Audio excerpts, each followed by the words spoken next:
আসসালামু আলাইকুম। দেশ ও দেশের বাইরে থেকে যে যেখান থেকে আজকের ভিডিওটা দেখতে পাচ্ছেন সবাই ভালো থাকবেন, সুস্থ থাকবেন আর সবার প্রতি রইল শুভকামনা। আজকে কথা বলবো মালয়েশিয়ার ট্যুরিস্ট ভিসা নিয়ে। এক ভাই বাংলাদেশ থেকে কমেন্ট করেছে, ভাই মালয়েশিয়ার ট্যুরিস্ট ভিসা কবে থেকে চালু হইব। তবে গত কয়েকদিন আগে মালয়েশিয়ার এয়ারপোর্টে থেকে অনেক ট্যুরিস্ট ফেরত পাঠাইছে, তাদেরকে ইমিগ্রেশন পাস হইতে দেয় নাই, যারা নতুন আর কি। আর যারা দেখা গেছে 2-4 বার মালয়েশিয়া আসছে, তাদের ভিসা আছে, তাদেরকে ঢুকতে দেবার লাগছে। কিন্তু একেবারে যারা নতুন স্টিকার লাগিয়ে একটা ভিসা লাগিয়ে তারা মালয়েশিয়া ঢুকবো বা ঢোকার চেষ্টা করবো লাগছে, এই ধরনের লোককে স্টুডেন্ট বিষয় বলেন আর ট্যুরিস্ট বিষয় বলেন, তাদেরকে ঢুকতে দিচ্ছে না, ইমিগ্রেশন পাস হতে দিচ্ছে না। মালয়েশিয়া তারা ব্যাক পাঠিয়ে দিছে ইমিগ্রেশন থেকে, আবার রিটার্ন বাংলাদেশে পাঠিয়ে দিছে তাদেরকে।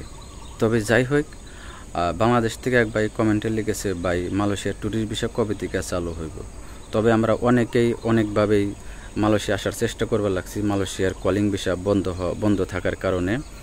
তবে যাই হোক, আপনারা যদি সঠিকভাবে সঠিক নিয়মে বা ওয়ার্ক পারমিট বিষয়ে মালয়েশিয়া আসতে চান, তাহলে আপনাদেরকে অপেক্ষা করা লাগবে কলিং ভিসা চালু না হওয়া পর্যন্ত।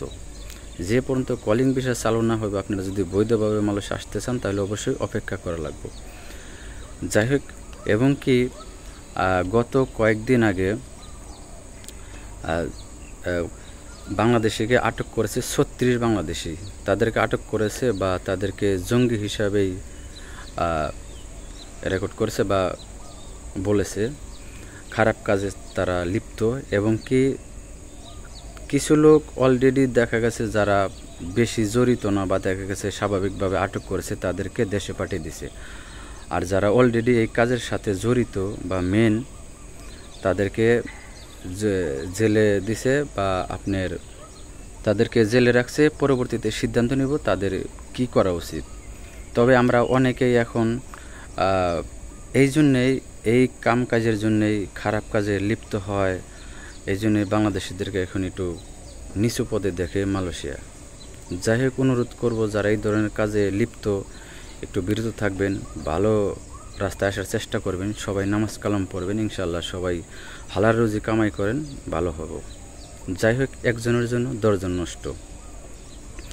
আরেকটা বিষয় হলো, অনেকেই বলবা লাগছেন, ভাই মালয়েশিয়া ট্যুরিস্ট ভিসা কবে থেকে চালু হইব। তবে ভাই মালয়েশিয়ার ট্যুরিস্ট ভিসা এখনও সরাসরিভাবে যারা ঢুকবার লাগছে বর্তমানে এয়ারপোর্ট দেয়া, তাদেরকে এখনও ঢুকতে দিচ্ছে না, ফেরত পাঠিয়ে দিচ্ছে ইমিগ্রেশন। তবে যাই হোক, আপনারা কিছুদিন অপেক্ষা করেন, অবশ্যই সব কিছুই ঠিক হলে আবার মালয়েশিয়া আপনারা ঢুকতে পারবেন। এবং কি যে মালয়েশিয়ার সব কিছু যে বন্ধ এমনটা না। দেখা গেছে অনেকেই আপনার নদীপথে আসবার লাগছে, অনেকভাবেই প্রসেসিং করে আসবার লাগছে মালয়েশিয়া ট্যুরিস্ট বিষয়, আইসা তারা কাজ করার জন্য সিদ্ধান্ত নিচ্ছে। তবে একটা কথা বলবো ভাই, মালয়েশিয়ার পরিস্থিতি যেমনটা ভালো তা না। তবে আসলেই যে আপনি কাজ পাইবেন এমনটা না। দেখা গেছে হয়তো আমরা দেশে বেকার থাকি, এই জন্যই মনে মনে ভাবি, বলে আমি মালয়েশিয়া যাইতে পারলেই আমি কাজ পাইব বা আমি কাজ করতে পারবো, টাকা ইনকাম করে দেশে পাঠাইতে পারবো, ফ্যামিলি ভালোভাবে চলতে পারবো। আপনি তো আসেন মালয়েশিয়া টাকা ইনকাম করার জন্য বা আপনার ফ্যামিলিকে ভালোভাবে চালানোর জন্য। যদি সেটাই আপনার না হয়, তাহলে মালয়েশিয়া এসে কী লাভ।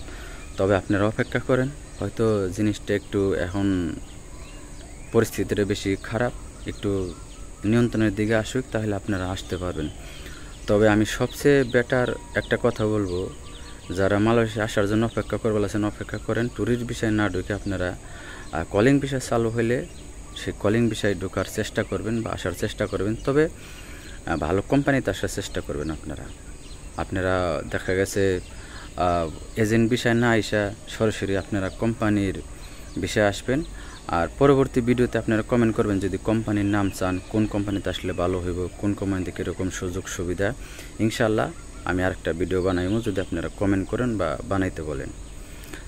যাই হোক, এরপরে হলো আমি আরেকবার অনুরোধ করব, আপনারা যারা বর্তমান মালয়েশিয়া ট্যুরিস্ট ভিসা আসার জন্য প্রস্তুতি নিছেন, অপেক্ষা করেন। আপনারা কেউ মালয়েশিয়া আসার সিদ্ধান্ত নেবেন না, কারণ আপনারা এখন মালয়েশিয়া ইমিগ্রেশন পাস হইতে দেব না, আপনাকে ব্যাক পাঠিয়ে দেবো বাংলাদেশে।